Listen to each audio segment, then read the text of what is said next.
নমস্কাৰ বন্ধুসকল, প্ৰজ্ঞান ইউনিভাৰ্ছ চেনেলত আপোনালোকক সকলোকে স্বাগতম জনাইছো। প্ৰিয় দৰ্শক, আজিৰ বিষয়টো অতি বিশেষ হ'বলৈ গৈ আছে, কিয়নো 2025 চনৰ একাদশ মাহ আৰু নৱেম্বৰ মাহে বহুতো ডাঙৰ ডাঙৰ গ্ৰহ পৰিৱৰ্তন হ'বলৈ গৈ আছে। কিন্তু সকলোতকৈ শুভ আৰু প্ৰভাৱশালী হৈছে শুক্ৰ তুলা ৰাশিত প্ৰৱেশ, যিয়ে কেৱল মংগল গ্ৰহই কঢ়িয়াই অনাই নহয়, মালব্য ৰাজযোগ নামৰ এক শক্তিশালী যুগৰ সৃষ্টি কৰিছে। গতিকে আজি আমি বিতংভাৱে অন্বেষণ কৰিম এই পৰিৱেশত কোন কেইটাৰ ৰাশিৰ ভাগ্য জিলিকিব আৰু কি কি সুযোগ উপলব্ধ হ'ব, ক'ত সাৱধানতা অৱলম্বন কৰিব আৰু এই শুভ যুগৰ সৰ্বাধিক লাভৰ বাবে কি কি ব্যৱস্থা গ্ৰহণ কৰিব পাৰি। গতিকে পলম নকৰি আহকচোন ভিডিঅ'টো আৰম্ভ কৰোঁ। প্ৰিয় দৰ্শক, জ্যোতিষৰ দৃষ্টিকোণৰ পৰা শুক্ৰ প্ৰৱেশ আৰু মালব্য ৰাজযোগ গঠন। প্ৰথমে এই পৰিৱৰ্তনৰ তাৎপৰ্য বুজি লওঁ। 2025 চনৰ 2 নৱেম্বৰত দুপৰীয়া 1:21 শুক্ৰ ৰাশি তুলা ৰাশিত যিহেতু প্ৰৱেশ কৰিব, আৰু এতিয়া এইটো কোনো সাধাৰণ কথা নহয়, কাৰণ যেতিয়া কোনো গ্ৰহ নিজৰ ৰাশিত প্ৰৱেশ কৰে তেতিয়া ইয়াৰ শক্তি 10 গুণ বৃদ্ধি পায়। আৰু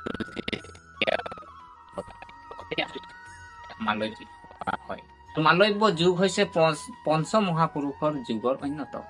এজন ব্যক্তিৰ জীৱনত এই যুগে আশীৰ্বাদ কঢ়িয়াই আনে। আপোনাৰ যেনে ধৰি লওক সৌন্দৰ্য, সমৃদ্ধি, শিল্প, প্ৰেম আৰু বিলাসিকতা। জ্যোতিষত শুক্ৰক আনন্দ আৰু আকৰ্ষণ গ্ৰহ বুলি কোৱা হয়। ই মানুহক জীৱনৰ আনন্দ, সৌন্দৰ্য, শিল্প, সংগীত, বিলাসিকতাৰ আনন্দ দিয়ে। এই যুগৰ প্ৰভাৱত মানুহে নিজৰ লুকাই থকা প্ৰতিভাক চিনি পায় আৰু জীৱনত আগবাঢ়ি যায়। এতিয়া জানো আহক, এইবাৰ যেতিয়া শুক্ৰ তুলা ৰাশিত প্ৰৱেশ কৰিব, কোন তিনিটা ৰাশিৰ ওপৰত আটাইতকৈ বেছি প্ৰভাৱ পৰিব। আৰু সেই ৰাশিবোৰ হ'ল কন্যা, তুলা আৰু মীন ৰাশি। প্ৰিয় দৰ্শক, প্ৰথমে জানো আহক কন্যা ৰাশিৰ ওপৰত শুক্ৰৰ প্ৰৱেশৰ প্ৰভাৱ। কন্যা ৰাশিৰ বাবে এই সময় প্ৰগতি আৰু সমৃদ্ধিৰ প্ৰতীক হিচাপে প্ৰমাণিত হ'ব। আপোনাৰ দ্বিতীয় ঘৰ ধনৰ ঘৰত শুক্ৰ স্থাপন কৰা হ'ব। ইয়াৰ পোনপটীয়া অৰ্থ হ'ল আৰ্থিক লাভ, মধুৰ কথা বতৰা আৰু পৰিয়ালৰ সুখ বৃদ্ধি। এই সময়ছোৱাত আপুনি আৰ্থিক স্থিতিশীলতা বিচাৰি পাব। হঠাৎ কৰবাৰ পৰা টকা পাব পাৰে। কিছুমান পুৰণি আবদ্ধ হৈ থকা ধন ঘূৰাই দিয়া হ'ব পাৰে, বা এটা নতুন উৎস খোল খাব পাৰে। আপোনাৰ শিল্প আৰু সৃষ্টিশীলতাৰ মানুহক আকৰ্ষণ কৰিব। যদি আপুনি সংগীত, শিল্প, লেখা বা ছচিয়েল মিডিয়াৰ সৈতে জড়িত, আপোনাৰ নাম আৰু স্বীকৃতি বাঢ়িব। কৰ্মসংস্থাপনত থকা সকলৰ বাবে এইবাৰ পদোন্নতি ইংগিত দিয়ে। আপোনাৰ কামত আপোনাৰ ঊৰ্ধ্বতন বিষয়াসকল আপ্লুত হ'ব। আপুনি হয়তো নতুন দায়িত্ব লাভ কৰিব, যিয়ে আপোনাৰ কেৰিয়াৰক নতুন উচ্চতালৈ উন্নতি কৰিব। এই প্ৰৱেশত ব্যৱসায়িকসকলৰ বাবে অত্যন্ত উপকাৰী হ'ব। আপোনাৰ ব্যৱসায়ত নতুন চুক্তি কৰা হ'ব আৰু পুৰণি ক্লায়েণ্টৰ পৰাও আপুনি উপকৃত হ'ব। প্ৰেম জীৱন সন্দৰ্ভত যিসকল দীৰ্ঘদিনীয়া সম্পৰ্কত আছে, তেওঁলোকে নিজৰ সম্পৰ্কত মজবুত হোৱা দেখিব। বিবাহৰ কথা বতৰা আগবাঢ়িব পাৰে। শুক্ৰৰ এই প্ৰৱেশত স্বাস্থ্যৰ দৃষ্টিকোণৰ পৰাও সকাহ দিব আৰু মানসিক চাপ কমি যাব আৰু আনন্দৰ অনুভূতিয়ে প্ৰাধান্য পাব। এই সময়ছোৱাত শুক্ৰবাৰে আপুনি লক্ষ্মী দেৱীক পূজা কৰিব লাগে। বগা কাপোৰ পৰিধান কৰি সুগন্ধি লগাব। ওম শুক্ৰাই নম মন্ত্ৰ আপুনি 108 বাৰ জপ কৰক, আৰু ইয়াৰ দ্বাৰা আপোনাৰ জীৱন সমৃদ্ধি আৰু সৌন্দৰ্যৰ দুৱাৰ মুকলি হ'ব। এতিয়া আগৰ আমি ৰাশিৰ ফালে আগবাঢ়ো, যাৰ বাবে এই পৰিৱেশত আৰু অধিক বিশেষ তাৎপৰ্য আছে, কাৰণ শুক্ৰ গ্ৰহ নিজৰ ঘৰলৈ উভতি আহিছে। হয়, আমি তুলা ৰাশিৰ কথা কৈছো। তুলা ৰাশিৰ ওপৰত শুক্ৰ প্ৰৱেশৰ প্ৰভাৱ তুলা ৰাশিৰ বাবে এই সময় আশীৰ্বাদতকৈ কম নহয়। শুক্ৰ আপোনাৰ যিহেতু লগ্ন ঘৰ, অৰ্থাৎ আপোনাৰ প্ৰথম ঘৰত প্ৰৱেশ কৰিব, আৰু এই ঘৰটোৱে আপোনাৰ ব্যক্তিত্ব, আত্মবিশ্বাস, জীৱনৰ প্ৰতি থকা দৃষ্টিভংগী প্ৰতিনিধিত্ব কৰে।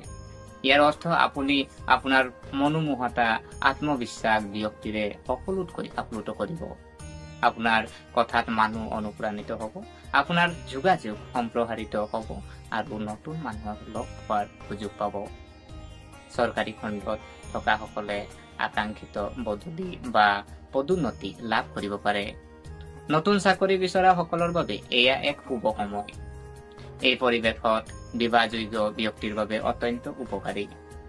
বিবাহৰ বাটত থিয় হৈ থকা বাধাবোৰ দূৰ হ'ব। প্ৰেমৰ সম্পৰ্ক বিবাহলৈ পৰিণত হ'ব পাৰে। এই সময়ছোৱাত বিদেশ ভ্ৰমণৰ সম্ভাৱনা প্ৰবল। যদি আপুনি কোনো বিদেশী কোম্পানীত কৰ্মৰত বা তাত আপুনি চাকৰি পাব বিচাৰে, তেন্তে সৌভাগ্যই আপোনাক অনুকূল কৰিব। সামাজিক প্ৰতিপত্তি বাঢ়িব। ধৰ্মীয় আৰু শুভ অনুষ্ঠানত অংশগ্ৰহণ কৰাৰ সুযোগ পাব। আপোনাৰ আত্মবিশ্বাস আপোনাৰ আটাইতকৈ ডাঙৰ অস্ত্ৰ হ'ব। এই সময়ছোৱাত আৰ্থিকভাৱেও শক্তিশালী হ'ব। আৰ্থিক লাভৰ বহু সুযোগৰ সৃষ্টি হ'ব। আপুনি কোনো জ্যেষ্ঠ ব্যক্তিৰ পৰা সহায় লাভ কৰিব পাৰে। প্ৰতি শুকুৰবাৰে আপুনি পায়স বা বগা মিঠাই প্ৰস্তুত কৰি লক্ষ্মী দেৱীক অৰ্পণ কৰক। ওম ৰাম ব্ৰীম দ্ৰৌম সহ শুক্ৰাই নমঃ বুলি আপুনি মন্ত্ৰ জপ কৰক। এই মন্ত্ৰই আপোনাৰ সফলতা আৰু প্ৰেম জীৱনক সুস্থিৰ কৰি তুলিব। এতিয়া তৃতীয় আৰু অন্তিম ভাগ্য ৰাশিলৈ আগবাঢ়িব হওক। প্ৰিয় দৰ্শক, যিয়ে এই পৰিৱেশত গভীৰ প্ৰভাৱ অনুভৱ কৰিব, আৰু সেইটোৱে হৈছে মীন ৰাশি। হয়, মীন ৰাশিৰ ওপৰত শুক্ৰৰ প্ৰভাৱ যিহেতু পৰিছে, আৰু মীন ৰাশিৰ বাবে এই সময় হ'ব আবেগ, সমৃদ্ধি আৰু সম্পৰ্কৰ গভীৰ হোৱাৰ সময়। এই শুক্ৰ পৰিৱেশত আপোনাৰ অষ্টম ঘৰত থাকিব, আৰু যিটো হৈছে আপোনাৰ গোপনীয়তা, পৰিৱৰ্তন আৰু পূৰ্বপুৰুষৰ সম্পত্তিৰ ঘৰ। আৰু এই সময়ছোৱাত আপুনি লাভ কৰিব পাৰে ব্যয়বহুল উপহাৰ বা হঠাৎ লাভ। পৰিয়ালৰ এটা ডাঙৰ সিদ্ধান্ত লাভ কৰিহে আনিব। নতুন ব্যৱসায় আৰম্ভ কৰিব বিচৰা সকলৰ বাবে এইটো এটা ভাল সময়। আপোনাৰ প্ৰেম জীৱন নতুন উচ্চতা লাভ কৰিব। যদি আপুনি কাৰোবাৰ লগত বিয়া হ'ব বিচাৰে, তেন্তে বিয়াখন চূড়ান্ত হ'ব পাৰে। স্বামী স্ত্ৰীৰ মাজত প্ৰেম আৰু বুজাবুজি বাঢ়িব। আৰ্থিক দিশতো সময় হ'ব। পূৰ্বপুৰুষৰ সম্পত্তি বৃদ্ধি পাব পাৰে।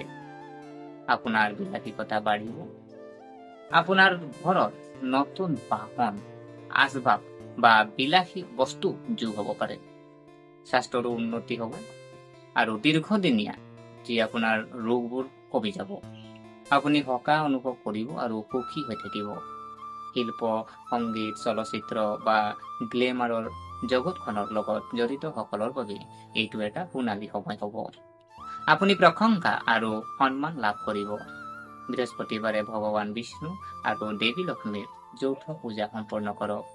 হালধীয়া কাপোৰ পিন্ধি হালধীয়া তিলক লগাব। শুকুৰবাৰে ৰূপৰ গহনা পৰিধান কৰাটো শুভ হ'ব। তিনিওটা ৰাশিৰ বাবে সংযুক্ত পৰামৰ্শ। প্ৰিয় দৰ্শক, যদি চোৱা হয়, শুক্ৰ তুলা ৰাশিলৈ যোৱাৰ ফলত কেৱল বস্তুগত অগ্ৰগতি নহয়, কিন্তু মনৰ শান্তি আৰু প্ৰেমৰ শক্তিও। এই সময়ত নিজৰ অন্তৰ্নিহিত সৌন্দৰ্য চিনি পোৱাৰ লগতে সম্পৰ্কবোৰলৈ মধুৰতা অনাৰ সময়। এই সময়ছোৱাত যদি আপুনি জীৱনত ভাৰসাম্য ৰক্ষা কৰে, এই প্ৰৱেশত আপোনাক অপৰসীম যি সফলতা কঢ়িয়াই আনিব।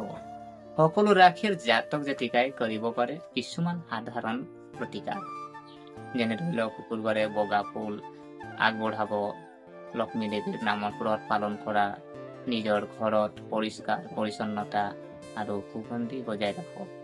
শুক্ৰ মন্ত্ৰ ওম সৌম শুক্ৰাই নমঃ 108 বাৰ মন্ত্ৰ জপ। আৰু আটাইতকৈ ডাঙৰ কথা কি জানেনে? নিজৰ আচৰণত কোমলতা আৰু নম্ৰতা বজাই ৰাখক। গতিকে বন্ধুসকল, শুক্ৰই আমাক শিকাইছে যে জীৱনত সুখ কেৱল বস্তুগত বস্তুৰ পৰাই নহয়, প্ৰেম আৰু শিল্পৰ পৰাও। এই পৰিৱেশৰ বাৰ্তাটো হ'ল সৌন্দৰ্য কেৱল বাহ্যিক নহয়, ই আভ্যন্তৰীণ। আৰু গতিকে এই নৱেম্বৰত মাহত যিহেতু শুক্ৰ এই শুভ প্ৰৱেশৰ সৈতে জীৱনত প্ৰেম, সৌন্দৰ্য আৰু ভাৰসাম্যতাক আঁকোৱালি লওক।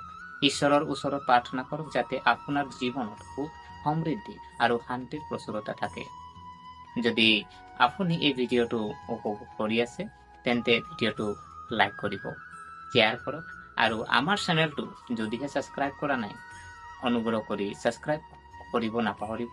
আৰু কমেণ্টত আপোনালোকে জয় শ্ৰী গণেশ কমেণ্টত লিখিব। পৰৱৰ্তী ভিডিঅ'ত পুনৰ লগ পাম, নতুন এটা ভিডিঅ'ত পুনৰ আৰু আমি লগ পাই পোৱাৰ প্ৰতিশ্ৰুতিৰে আজিলৈ আমি বিদায় মাগিলোঁ। জয় লক্ষ্মী, জয় শুক্ৰদেৱ, ধন্যবাদ।